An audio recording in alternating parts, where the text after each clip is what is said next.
söylemisen dilde. Arzularım öldü bu menzilde.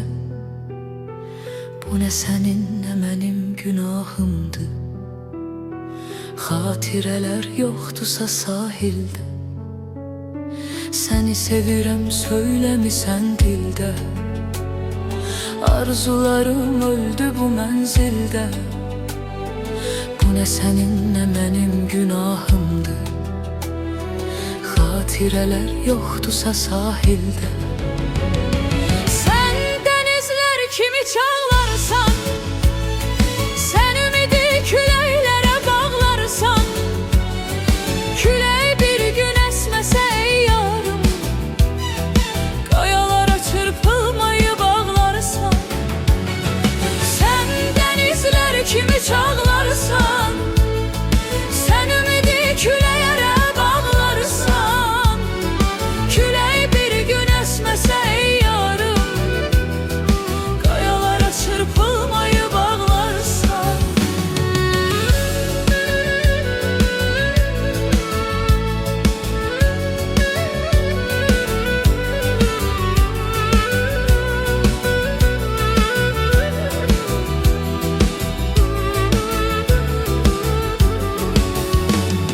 Senden incip üzülüşmüştüm, ben axı seni vefalı görmüştüm. Sahile çatmaqdı benim dileyim, məhəbbətin burulğanına düştüm. Senden incip üzülüşmüştüm, ben axı seni vefalı görmüştüm.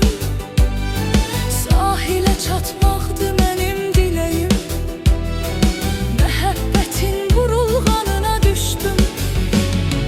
Sen küleyler kimi zalimsen, estiğin her bir yere hakimsen.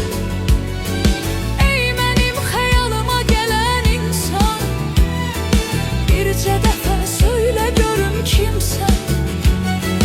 Sen küleyler kimi zalimsen, estiğin her bir yere hakimsen.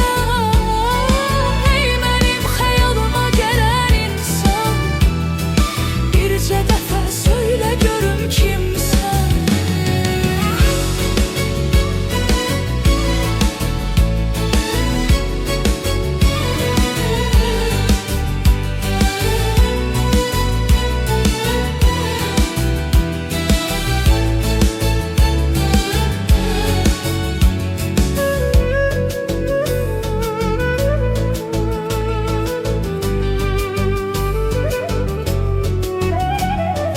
Qaşın kamandı, kipriyin oxdu, elə odur sənin sevənin çoxdur. Günah məndədir ki biz ayrıldıq. Get rahat ol, səndə günah yoxdur. Qaşın kamandı, kipriyin oxdu,